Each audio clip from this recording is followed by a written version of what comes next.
Good evening, everyone, and welcome to our conversation for mental health awareness. We're excited to be back on the air with a quick 2-segment series on mental health. And we want to make sure that you and your child understands the different issues between depression and anxiety. Won't you join me for a quick word of prayer as we invite the Lord's presence in to worship with us on today and to be in this discussion. Let's pray. Lord, we thank you so much for giving us this time in the conversation. We ask that as all of our panelists get ready to come on and our viewers take a look at what we're doing, Lord, we pray that they would hear something today that would encourage them and keep them stronger and safe. Thank you so much again. In Jesus' name we pray. Amen. Amen. I am your host, Pastor McBride, and I will be joined today by my co-host. She is one of our members here at Kansas Avenue, and her name is Danette Batiste. I will bring her, just read a little bit about this beautiful lady right here next to me. She is the CEO of the nonprofit Healthy Heart Nation, whose mission is to reduce disparities in the Black community through conversations, workshops, panels using professionals in the area of health, business, education, and justice. You will notice that amongst these other gifts that I just read about her, she is a wonderful, warm individual, and I'm excited to be hosting alongside of her. I'm going to bring in as well some of our others, but I'm going to give her a chance to say hi. Hey, everybody. Thank you so much for the opportunity. Yes, I am I'm a member of Kansas Avenue Church, but I'm from Georgia. So that explains the hey, right? Like, let's just go back to the hey, not a hi, but a hey. But we appreciate this opportunity to speak to you guys. And thank you for the opportunity to be a co-host today. Amen. Thank you so much for coming in. All right. So I'm going to bring them in, not necessarily in any order, because we're going to give all of our panelists you see coming on the screen an opportunity to introduce themselves. So we're going to go ahead and continue with the ladies first. Sister Karen, if you can just jump in real quick and just tell us a bit about yourself. Of course. So I'm Karen Spelton. I'm a doctor of marriage and family therapy and also a licensed marriage and family therapist with emphasis in medical family therapy. And I enjoy working with people from all ages, usually ages 5 to 85. And so my thing is definitely diving into trauma. So I'm excited about our conversation today with anxiety and depression. All right, Christina. Yes, I'm Christina Sanford. I am a licensed psychotherapist currently practicing in Arizona, the Phoenix, Arizona area. I'm the owner of Sanford Global and also Living Waters Institute, which is a leadership firm specifically designed for women and adolescent girls, working with them through their trauma, anxiety, depression, and other life-changing issues. Love working with that population, and I'm excited to be here to contribute to the conversation. All right, let's start with Dr. White. Hi, my name is O.C. White III. My profession is a child and adolescent psychiatrist, and I spent most of my time working for the County of Los Angeles Department of Mental Health with the specialized foster care program. And so I spent a lot of time working with young adults, children, and their families, and often also spend a lot of time dealing with people who have experienced a lot of trauma as well, and looking forward to having this conversation today. All right. Ren Moody. Yes, hi. Ren Moody here. I'm a licensed marriage and family therapist. Really excited to be here. Thank you for the invite. I have my own practice, I-Class Treatment Center in the Inland Empire. I specialize in addiction, depression, and anxiety. I primarily work with young adults and teens. So I'm happy to be here. All right. And last but not least, Mr. Glenn Scott. Good afternoon. My name's Glenn Scott, licensed clinical social worker. Currently work at the Loma Linda University Behavioral Health, working with teens and children who have attempted suicide or risk attempting suicide. And so just happy to be here and share the knowledge. All right. Just Absolutely. before my co-host takes away and goes ahead and leads with this, as you guys know, sometimes as you deal with these particular things, you get some issues. And so I'm going to check on some Facebook issues in the background. I'm going to have my co-host go ahead and continue to lead out with this, and just bear with us as we make sure this link comes to your Facebook page. But in the meantime, you can find us at Kansas Avenue on the YouTube page, and you can see this being downloaded live streamed to you presently. Fantastic. Now, before you cut out, Pastor McBride, what was the question that we wanted to start off with? With Ren? I don't know if I have it. Yes, I've got it. Okay. So, Ren, got a quick question for you here as we dive right into this discussion on depression and anxiety in our youth. As you all know, many of our youth are struggling with these particular things, especially as we have come out of this pandemic that has had the whole world, so to speak, on strike or handcuffed in the back seat. Right now, our children are dealing with some things. And the question that we want to ask you, Ren, right away is, what should I do if my child is being bullied at school that's kind of causing these issues? Bullying is a very serious topic, and it's a very personal topic because everyone doesn't handle it the same. You can't handle it the same because everyone's threshold is different. Of course, we want the primary approach is to tell someone. Kids need to talk to someone, the people at school, their parents, but all things being equal, I like to encourage kids to find their own voice when dealing with bullying. Okay.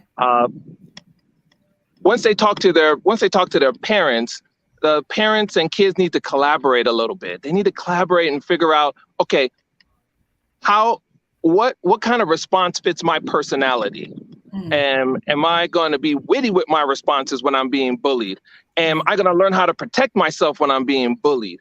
You know, parents and children, they need to be able to have a conversation. And one of the most helpful things a parent can do with their child is they can practice with their children how to respond. That has worked very well for me in my practice when parents are able to practice with their kids how to respond to bullying, whether it is protecting themselves or being witty with their responses or how to ignore a bully is going to be extremely important for a kid to feel like their response is part and fits their personality. Right. Okay. So in terms of like the language that you may encourage in those situations, it needs to match the language of the child, right? It needs to match the language of the child.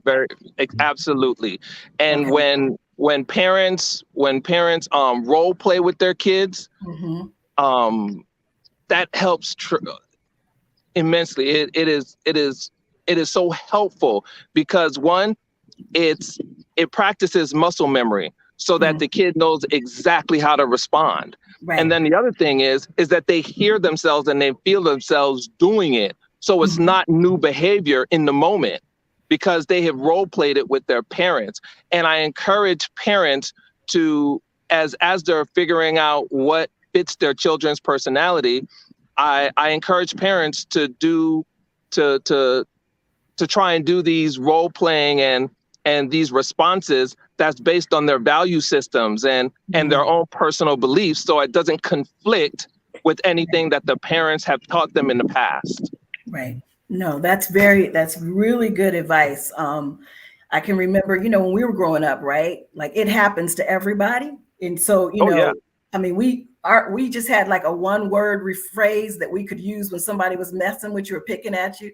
And that would be like, so, and they would say such as so, and you could just sew all day long until the person got tired. But when I was attempting to try to use that with my son in a particular situation, he's like, so what are you talking? It just didn't connect to him at that point in time. But Glenn, did you have anything you wanted to add to that? Yeah, I would just say, checking in with your child. Sometimes children are not always open or willing to share what's happening with them at school. And so a great thing that I tell parents is highs and lows. So when you Right. pick your child up from school, what's the best thing that happened to you today? What's the worst thing that happened to you? Okay. And then just picking up on the role playing or sharing with them what was the best thing that happened to you and what's the best thing that or the worst thing that happened to you. So you're high and low for the day. And so sometimes in those conversations, things that will come out that normally wouldn't if you just ask your child, straight up, are you getting bullied? That may not be an approach if the child is not openly willing to share and talk. But highs and lows is a great way to have a conversation starter.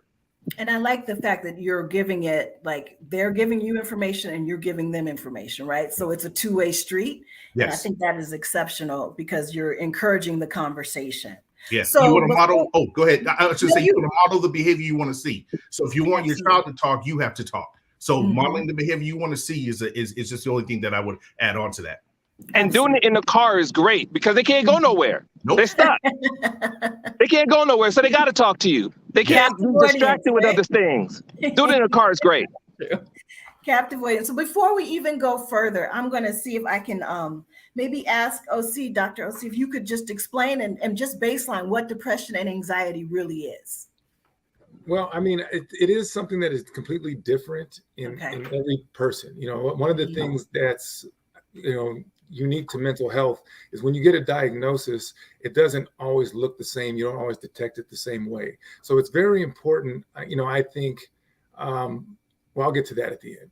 But if we were just going to look at it from like a how do I diagnostic, what the diagnostic features of it, you're looking for depressed mood, which is like a down, low mood. If you're looking at depression, you're looking for sadness, irritability.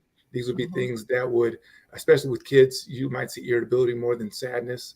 And these are things that would be kind of prevalent most of the time, more often than not for a significant period of time.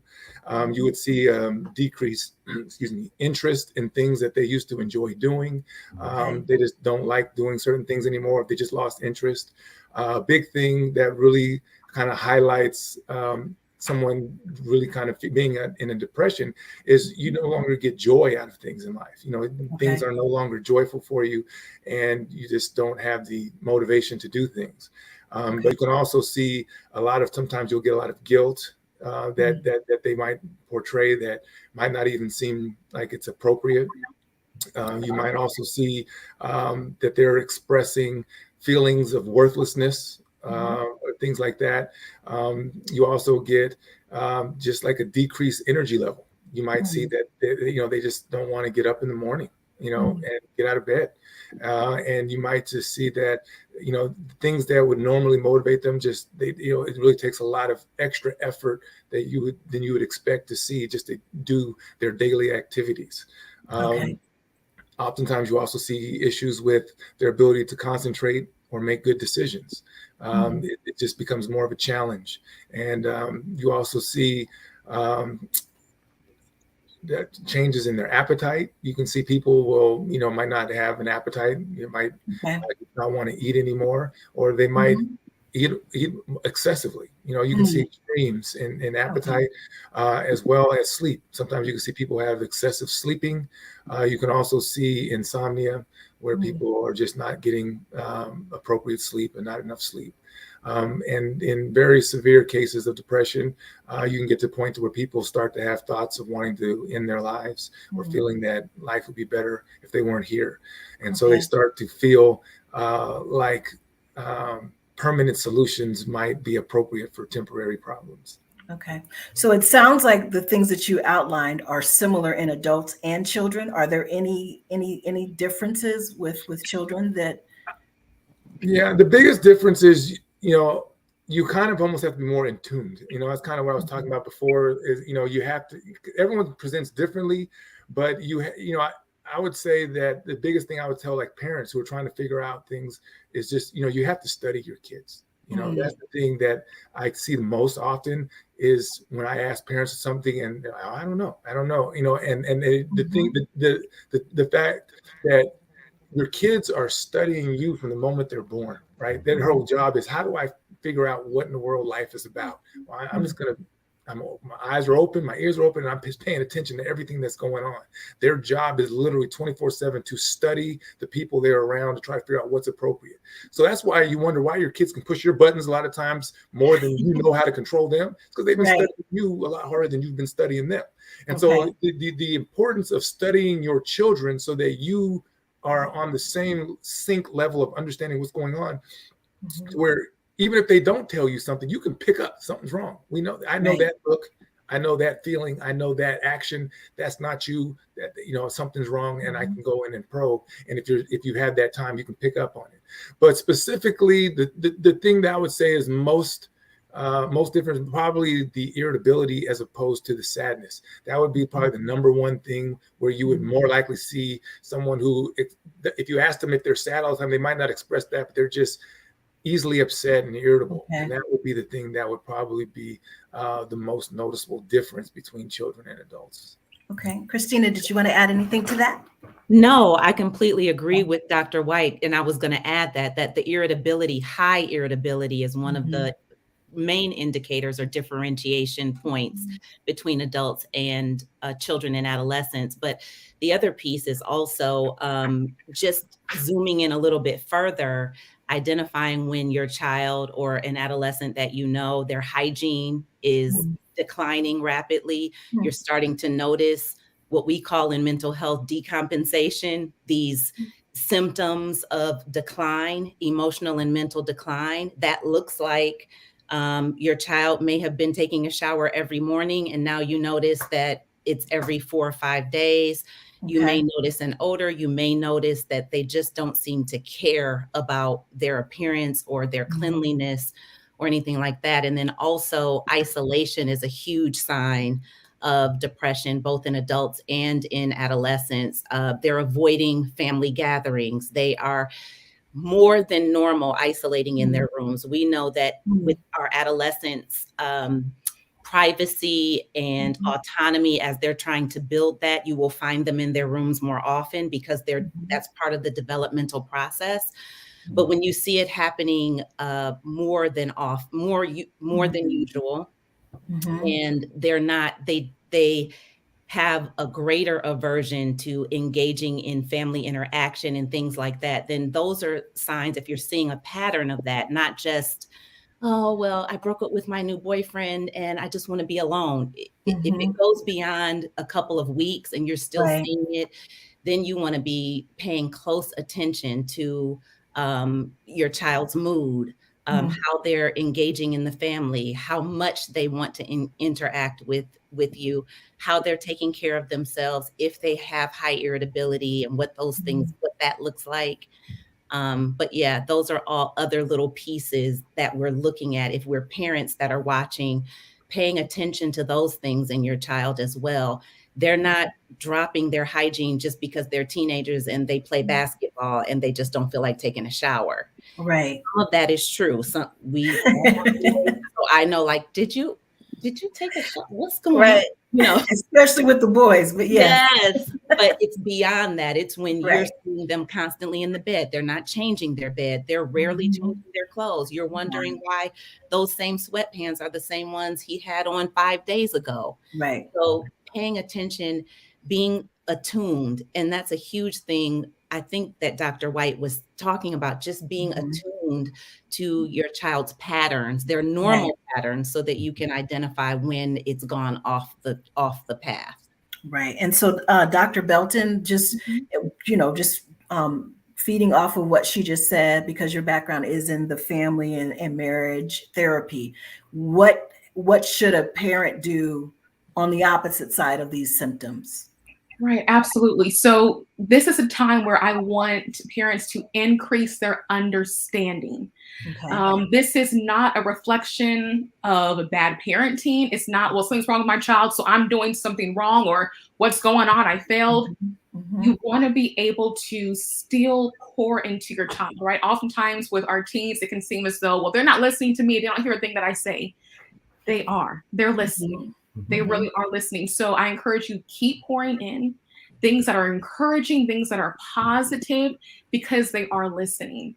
I think it's also really important to highlight that with depression, it's not anything that you can snap out of.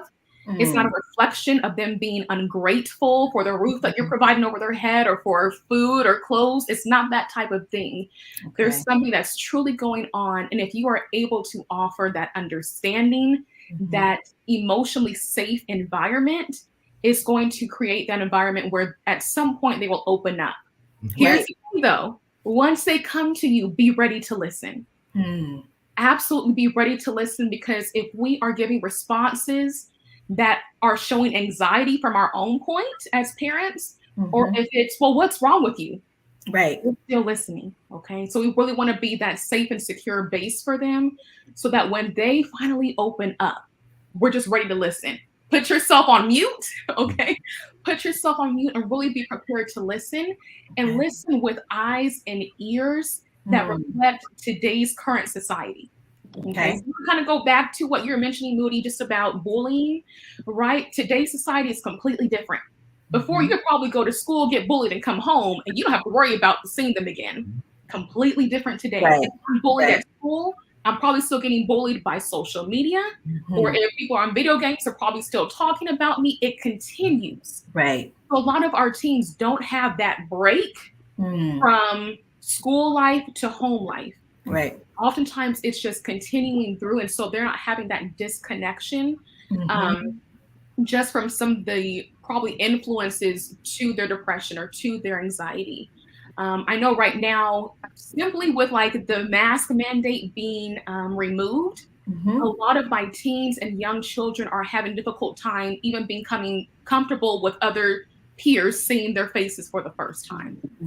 So be prepared for your child or your teen to say, well, I haven't been eating lunch because I don't want to take off my mask. Dive into that. What's going on? Because now a number of them are taking off their mask and people are seeing them for the first time. And now bullying is beginning to rise. Be ready to listen with ears and eyes that are attuned to what's happening in the world today. You know, I'm glad that you said in today's culture, because when you looked at some of these things, Dr. White, that you were saying, you know, about the irritability and things of that nature, our generation, our folks would have looked at our irritability as, oh, okay, the rod of correction, you know, will drive that out. So how do we get parents to actually like consider today's environment when it's like the default to go back to how I was raised? It's like you have to be deprogrammed, right? Essentially. I don't know if that question was specifically for me, but yeah, I mean, that is the you know, the golden goose egg, right? How are we supposed to raise our kids and stuff like that? And you know, the things that I always talk to parents about when they're struggling with the kids, and I try to look at, depends on what stage they're in with their kids, right? And if I were to like break down my goal of how do I deal with kids and try to stay attuned with them and develop that relationship to where we can go back and forth. You know, I always break it down like when they're first born, right? From about 0 to 9. At that time, my goal is to be kind of a director in their lives. I am telling them what to do and kind of how to do it. I'm scheduling the plan and things like that. But what I would say is the main thing was when they hit about 3 or 4 and I'm telling them to do something and they ask why.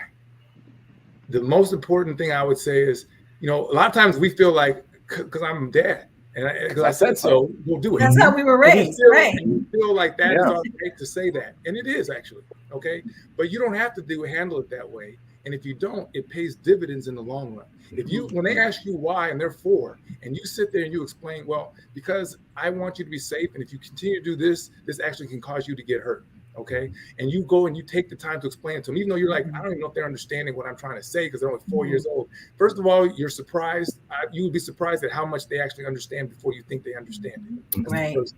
Secondly, the little bit of time you took to explain something to someone who you don't think you have to defend yourself to or explain yourself to, it's like putting in money in an account that is going to pay off dividends over time. And it develops that relationship of my parents are talking to me, they have some respect for me, and I give it back. And you're modeling that. So by the time they get to 13, 14, where we're like, oh, now they just went crazy. No, they're reacting at that stage level to the relationship that they've built. with the parent. Okay, so that's what's really happening. But from 0 to 9, I would say it is okay to be I would promote being a director. You should be running your kids' lives and stuff, kind of telling them what to do and stuff like that. But take the time to explain, to develop that relationship. From 10 to about 14, I conceptualize it as going from a director more to a container. And I would say, you want to come up with strategies or things or objectives or activities that they can do, multiple ones that are okay. You've thought about what you're okay with versus what you're not okay with, and present them options within what is okay, so that you're not, and try to do your best to avoid telling them no.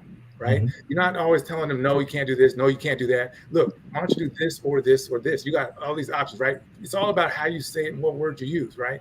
So you technically are saying no to the things outside of what is acceptable to you, but you're doing it by saying yes to the things that are there. And if you don't tell them what to do, you move from director, you're going to do this, to, hey, what do you want to do? You want to do this or this or this? Giving them options, you're giving them options. And once you start to give them the choice of what they can do, them choosing one of those options as opposed to you telling them to do it makes all the difference. That improves their enthusiasm to do it, their interest in doing it, because it's something they got to pick, and it gives them a sense of power, right? You're now teaching them how to make choices and things like that. And that's usually what causes all the issues when teenagers start to rebel. It's a power struggle. If they feel like they don't have enough choices or enough power in their lives, they're going to get it one way or another. And if it's just, whatever you say, I'm going to do the opposite. That's the power I have, or I'm not going to do this. So a lot of times that's the case. And I would say, 14 is about the age where things are still the most malleable. After that, they're kind of forging their path. And so you want to get the heavy lifting in before 14. From 14 on, you kind of want to go from a container to more of an influencer. All right, that's how I like to conceptualize. You said influencer? Okay. An influencer. So my conversations now are not, you need to go do this, or you do that. If I see something, I'm like, it would be nice if they went that direction instead of this way. It's more of a, I would do this because of this, and this if I were you. But I'm not telling you what to do, kind of thing. There's different techniques and ways to do it. But your role, if you move more into an influencer, to where you develop that relationship where you can kind of influence them down paths that are good, yet let them have their autonomy and make decisions and to take kind of responsibility, then you really have moved through those phases to where they're now almost going to be ready for adulthood, and then you can feel confident that you can kind of let them do things. Right. But it sounds like what you're talking about really is going to require the parent to deprogram, right? Because a lot of us have been raised very differently. Like, I joke with my family all the time. I was like, I never talked to my aunts and uncles until I got married. Like you weren't able, like, this is grown folks' business.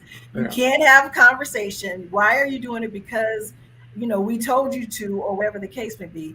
But like your advice really would require for us to rethink what we've learned as parents, right? Up. So it looks like, Christina, you wanted to add something to that. I think all of you guys want to add something. Yes. So first of all, I want to say my oldest child is 21, turning 22. I wish I had Dr. White's consultation for the last 10 years. How many of you on the call are like, oh, if I had that 0 to 9, 10 to 14, 14 to 21, like, okay. So that was very helpful. But I also want to emphasize for parents out there, especially in the church community, it's very common in the Christian community for parents to cling to perfectionism as their means of sort of staving off their own shame.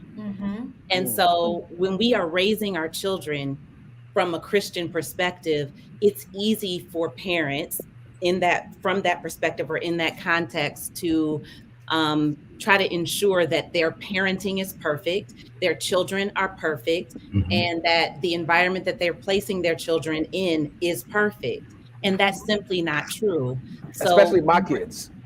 So when and mine too. But when we're looking at how we can parent in a way that is more that supports and honors our children's well-being and their development, it's important that we take ourselves out of the equation, because when we're looking at perfectionism and we're looking at making sure everything appears to be what it should be, which is shouldn't be in our vocabulary, it's not healthy for that to be in our vocabulary, then we're pushing our children to do and be things that they actually were never created to be. We're doing that in order to decrease our own anxiety, our own sense of shame, by controlling how that child behaves, how they matriculate through life, how they honor their own selves, and how they emerge into adolescence and adulthood with autonomy.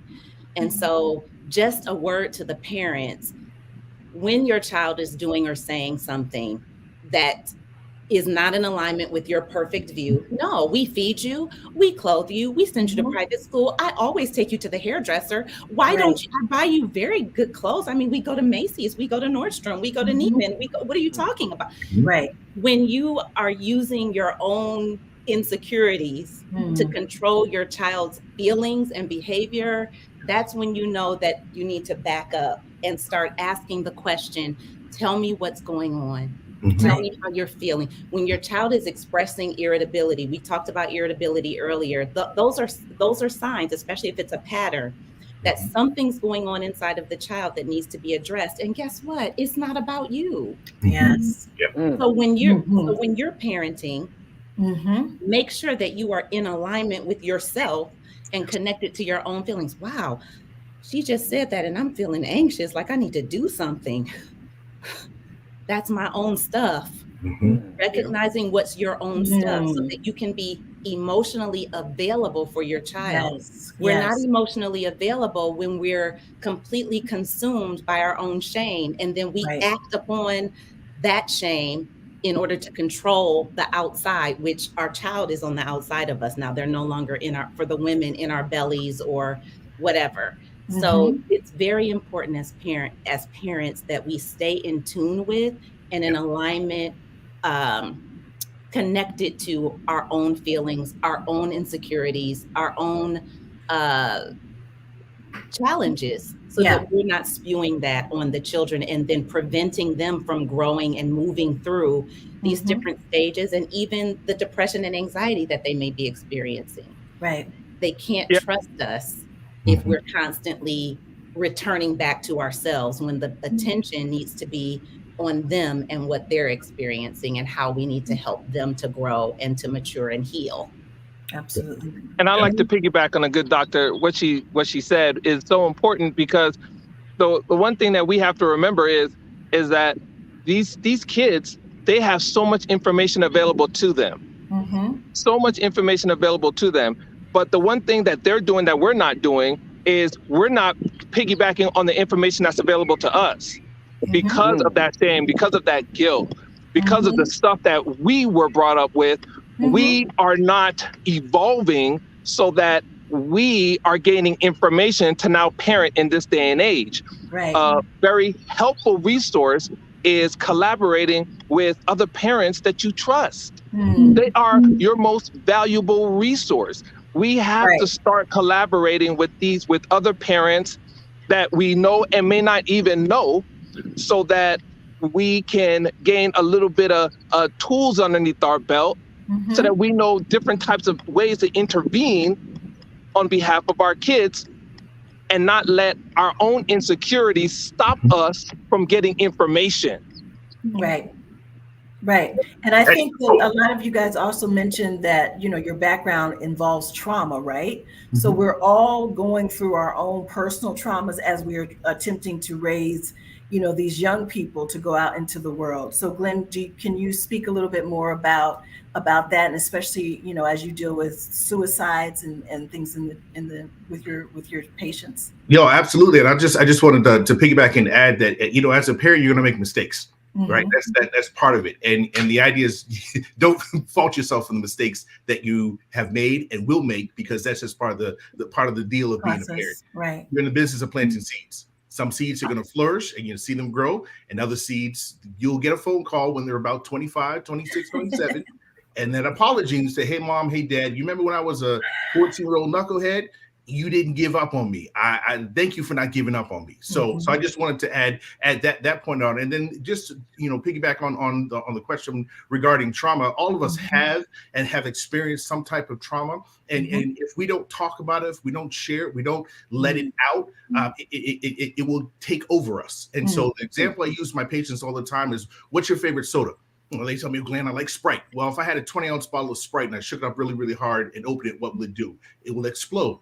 Your emotions and feelings are a lot like the contents that's in that soda bottle. You don't talk about things, you don't release it, you don't express it. Those feelings just grow until you explode. So when it comes to trauma, being able to have a safe space for your child to talk and to share is a great way to help them overcome and work through that trauma. A lot of times, unfortunately, if we don't heal from whatever age that trauma happened to us, we are stunted at that place. So I can be physically at an age, but emotionally I'm someplace else. And so if we don't take and practice talking about, releasing, and sharing that, then we will find ourselves in a very tough place. And the thing about it is, your children want to talk to you. Hey, Doc. Hey, Glenn, hold on just one quick second. Yeah, you no said problem. that it is possible to be physically at another age, but emotionally like somewhere else. Yes.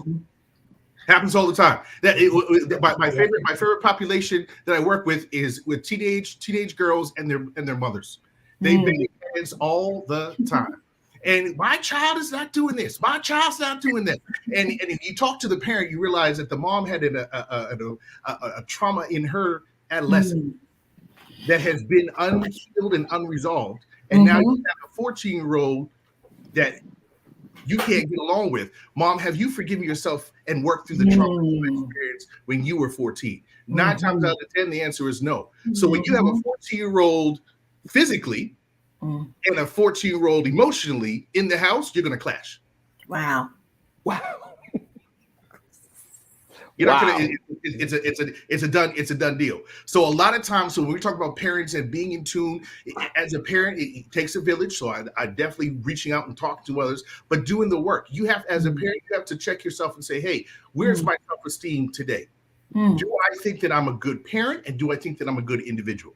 The answer to that should always be yes. I'm ever growing, ever changing, ever evolving, but I should never be carrying shame or guilt. Shame says I am a mistake. Guilt says I made a mistake. You will not be able to move forward if you're walking around with that. Fantastic. Dr. Belton, did you want to add to that? I do. First of all, I just agree with everything that you just said. I'm like, yes, put that on repeat. Somebody record that, put that on repeat. But it's so, I want to make sure that we understand much of what we're talking about. Okay. So again, my specialty right now is relationships. Right. So in any type of, let's just say marriage, right? Much of marriage is I'm going to bring all my stuff and you bring all your stuff and we'll see what we can make. Okay.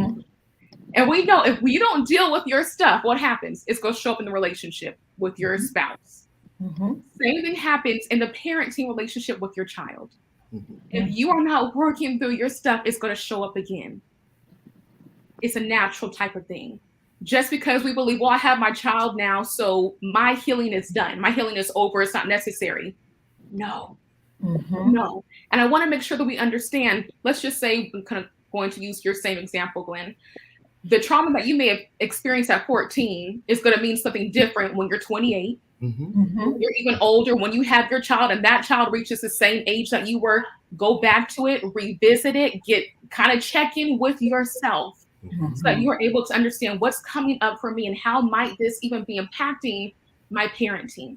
How is this even impacting my lens through which I'm looking at my child?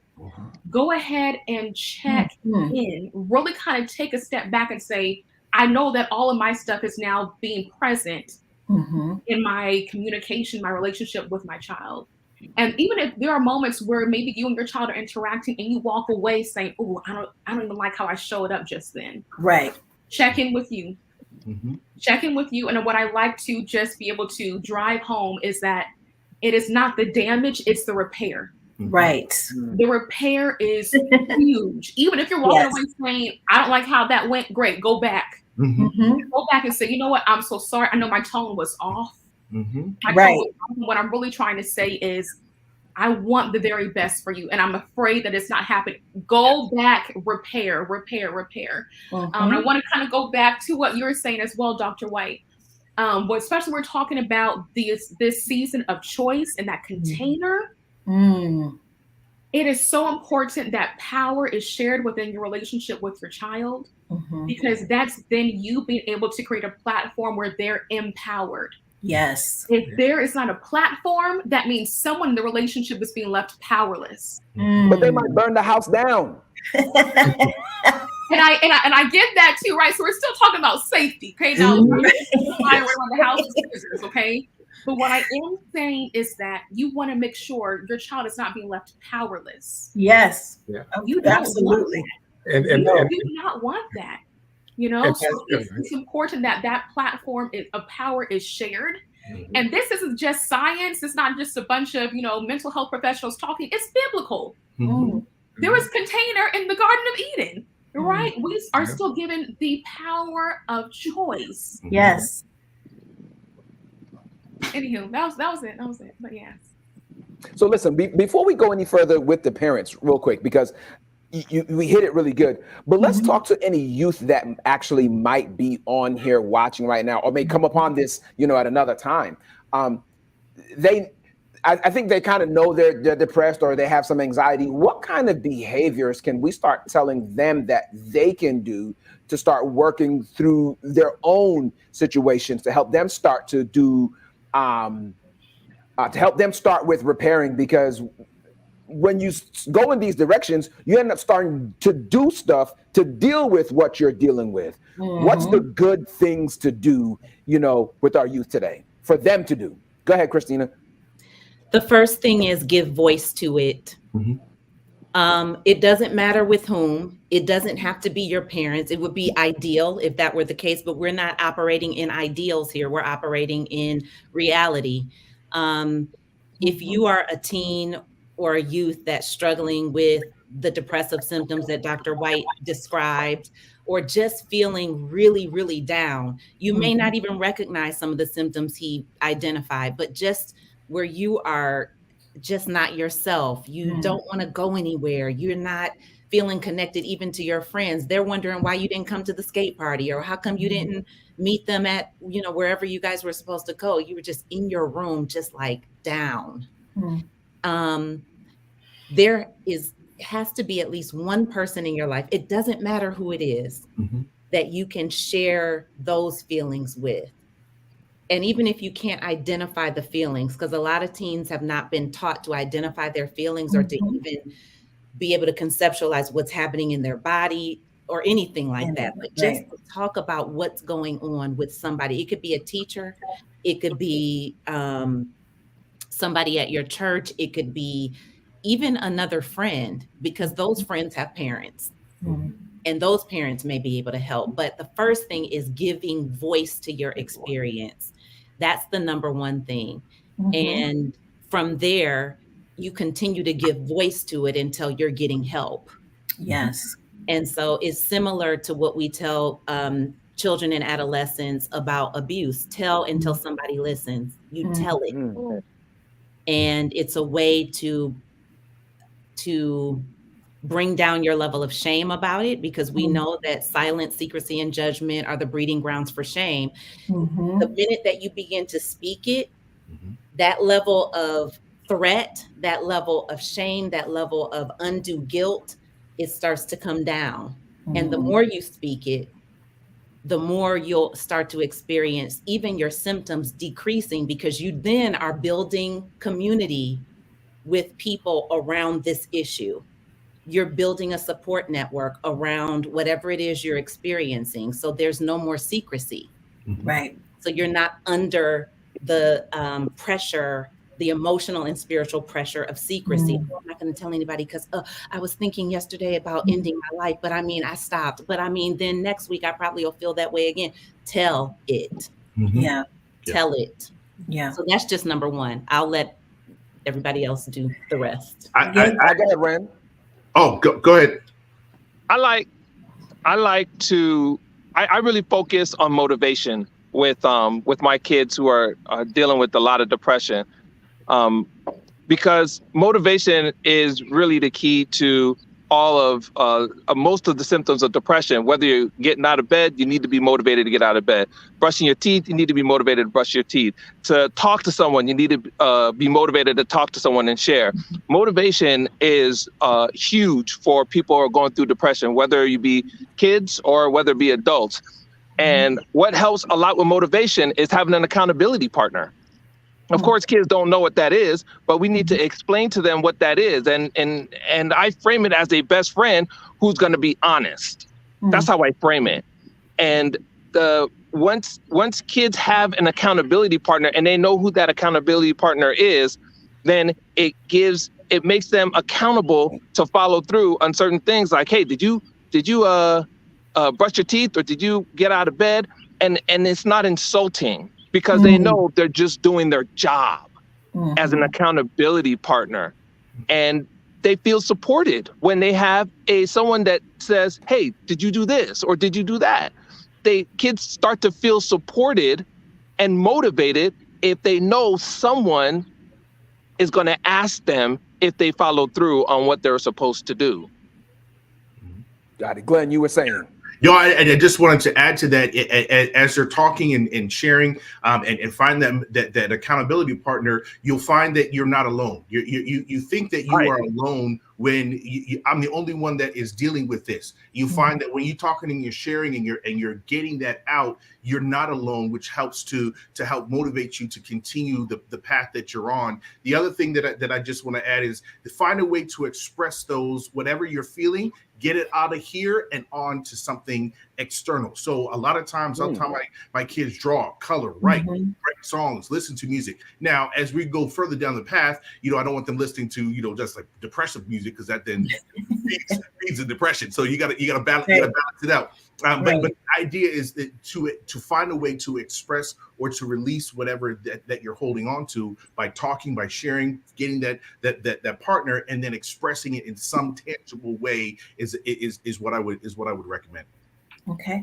And so, Dr. Belton, with regard to COVID, that's the elephant that's in everybody's room, right? So, how are you seeing, the young people as they are trying to adjust to life in COVID, outside of COVID, within the pandemic, outside, all of those types of things? Any advice on how to address that? Right, absolutely. So I want us just to kind of be aware of the adjustment period that they are going to need. A lot of them have been used to kind of jumping from the bed, going to the computer. They can eat when they want to, take a break, whatever, when they want to. So trying to go back to being around a bunch of students all day long and come back home and do homework and chores and whatever else oftentimes can be exhausting for them. So a lot of them right now, again, just kind of going back to what Moody mentioned, has been like exhausting, motivation is low. So one of the things that you want to be able to do is kind of allow them to have some time where they are able to do things that bring them enjoyment, that kind of fill them back up, making sure that you have something that you enjoy, right? Making sure that you're kind of doing something that is going to be helpful for you. I know for a number of teens, COVID was really, really weird. For a number of them, where some of them went into high school as a freshman, as a sophomore, and now it's senior year, and they're about to go out into the world and go to college. And they're like, I feel like I blinked and it's done. What do I do now? I want you to know that your experience is unique. Okay. At the same time, you have just as much support. Right. So if you are okay, sometimes friendships are a little bit weird too right now. If there is someone who you do feel comfortable talking to, talk with them. Okay. If maybe it's a friend, if it's a teacher, anyone who you feel comfortable talking with, talk to them. Sometimes I know for a number of us, it might be people who are on our video games. Maybe it's just someone who's on our social media. Talk with them. I also want to be able to make sure that you also have this resource, right? Because I recognize some of us hesitate to talk to various people, but we're holding things inside. Right. If you are in some extreme distress, please text in all caps HOME, HOME, 741-741. It's a texting crisis hotline. So I get it. Not all of us have support, but I want to make sure that you have support at your fingertips. Right. So if there is a time like that, where those types of things come up, please know we do have support. Right If now, you could say that text again, I want to put it down on the screen. So if you could say where they got to text again. Right. So text HOME. It's in all caps, HOME, to 741-741. It's 24/7 crisis hotline. Someone will text you back, because I recognize sometimes our depressive thoughts come in that time when no one's really in the room with us and it's right before we fall asleep. There's some strange moments where those things come up. I want you to know you still have support at your fingertips.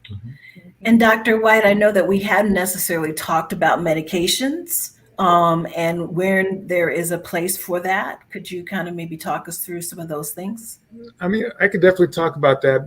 Before that, I did want to add a little something to what was just said. I know Sanford said that a lot of times you have to voice it, but that the issue was that a lot of times there's secrecy, and that's there, and that there's that shame that leads to that.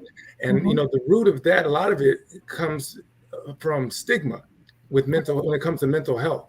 And I think we've gotten a lot better, but I think really attacking the stigma about mental health is the key, because when I first started in mental health, it was still being debated whether or not it was even real.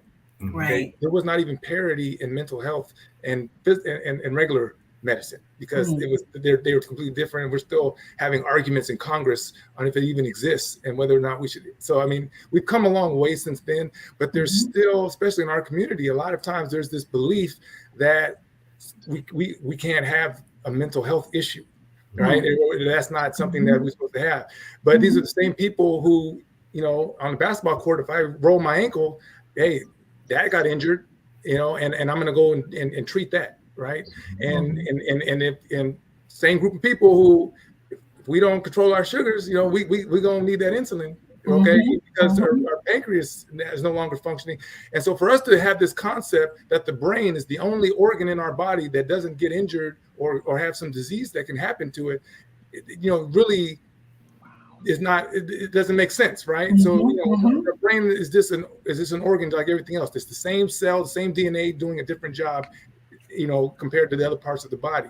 And it is just as susceptible to injury and to disease as any other part of the body. And if you think about it like that, I think it helps to reduce some of the stigma and the shame that you were talking about that then leads to that silence. And if you are able to break through that, then you can start all the things that everyone else had mentioned, which are excellent techniques to actually start solving the problem. But it is just bringing it to the surface that's usually the problem.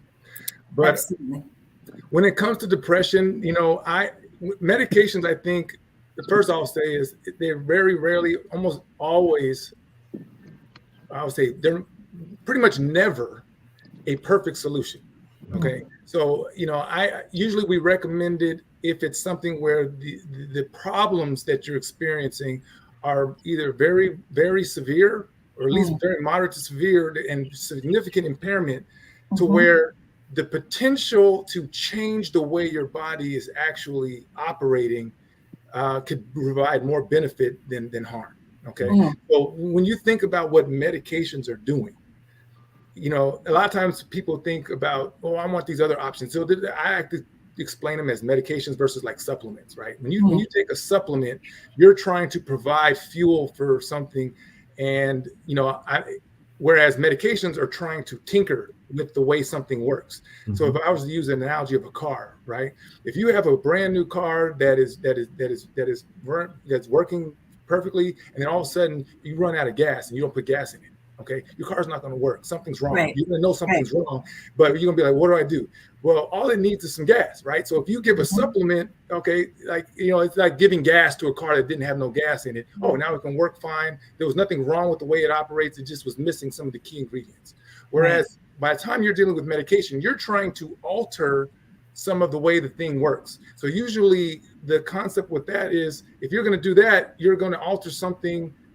These medications you're taking, they alter a lot of different things. So you have to be targeting something in a way where what it is going to try to help alter in a positive way, you got to make sure it's not going to cause too much of a burden on the other things. And so that's what the side effects are when we talk about medication, and they have side effects. So that's why they almost always have a risk for side effects.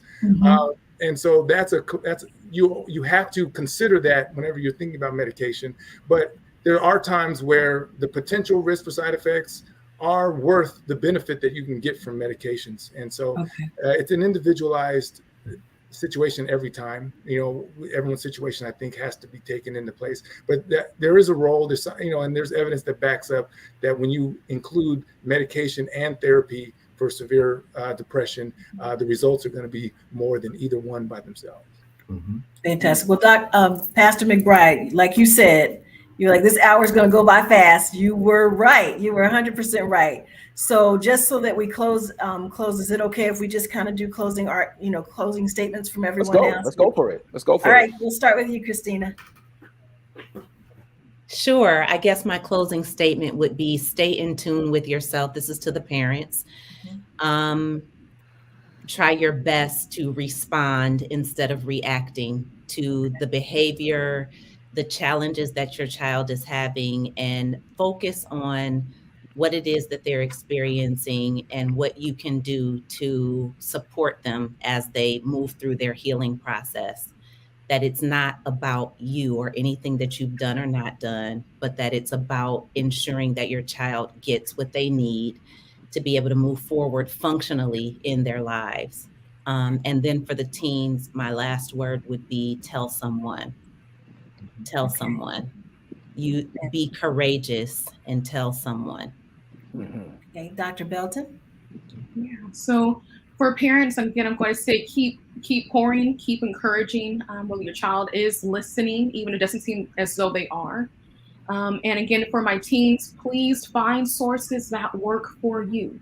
All right. Again, I want to also encourage you, if you're on TikTok, if you're on Instagram all day anyways, go ahead and follow some encouraging pages. Good ones, right? Pages that offer support and resources and everything else constantly. So while you're scrolling, just add some of that in as well. Fantastic. Ren? For my teens out there, collaborate with your parents so that they can help you find your voice, your style of communication, and how you receive love best. Collaborate. Your parents are your most valuable resource in helping you practice to see what fits best with your personality. And for my parents out there, don't be scared to talk to other parents. Reach out to other parents and connect with other parents. Kids are reaching out to each other, and kids are reaching out to the internet. So they are extremely informed. We have to figure out how we're going to be just as informed. And that's going to be very important in this day and age. Fantastic. Glenn? Yeah. For my young people, just let them know that there is hope and help is out there. There is hope and you can receive help. You haven't gone too far where you are beyond help. And so there are resources available. So please reach out to every and anyone who you can to receive that. And to my parents, I just say that tell me more is your greatest phrase that you can share when your child is sharing and talking. Interesting. Tell me more and remain cool, calm, and collected. Fantastic. Dr. White? Okay. Well, I just wanted to piggyback on what everyone else was saying about how communication is the key. It really is between the parents and the children. So much so, I think someone, I can't remember who said, I'm sorry, but someone talked about it's not something but the repair. Oh, the damage. Yes. Yeah. What did you say? It's not the damage, but it's the repair. It's not the damage, just the repair.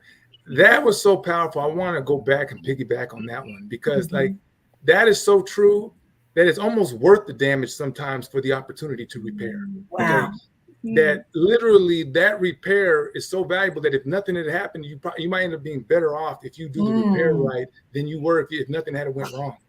And so that ability to communicate effectively in an attempt to repair and to improve a relationship, that all relationships have what our family calls RFI, room for improvement. That's our main acronym for so many things that we just throw that around. Not RFI there, So, but that's one of the things that I would just say, that communication is so important. Fantastic. Pastor McBride, it's on you. Go ahead, speak that into existence, sister co-host. Listen, I don't know if you wanted to have a last say that you wanted to say, Danette, but please go right on ahead if you wanted to say something. Oh, no, I'm going to give that last minute to you. I want you to have it. No. See, I have the prerogative of actually letting this last longer than a minute. Than we have. Well, no, I think it's very important, right, for us to have these types of conversations, especially with this panel. I mean, I've learned so much. And as a parent, you know, you're basically essentially kind of parenting the way you were parented, right? And so the information you all share with us gives me a different perspective. And I've tried to personally adapt to that, but like, you know, you do have to get to a point, because when you're dealing with the challenges with your children, there's a part of you that wants to say, oh my God, I'm a horrible parent, right? And you put it back on yourself. But then you really do have to talk yourself out like, hey, this isn't really about you. It's about them. And your role as a parent is to give them what they need to be successful in life. So, you know, you do have to sometimes tell yourself, okay, it's not about you, move on. So the information you guys have shared has been extremely helpful to me. I am positive that anyone else who has had an opportunity to listen to this will feel the same way. And so we appreciate your time. We appreciate your talent. We appreciate your education and the fact that you're willing to share it with us, as well as, you know, the people that you deal with on a daily basis. All right. I want to just jump on and just be, can I be vulnerable? Is this a safe group to be vulnerable with?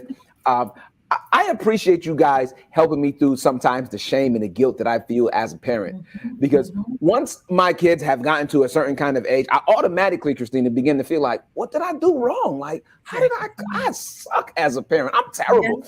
Like, literally have said those things to myself. Like, Glenn, I didn't do a good job, you know, but then listening to you guys talk about, you know, the repair, big. Oh, so you're right. Dr. Karens, you're right. Like, wow. Like, okay. So let me go back real quick and say, I'm sorry.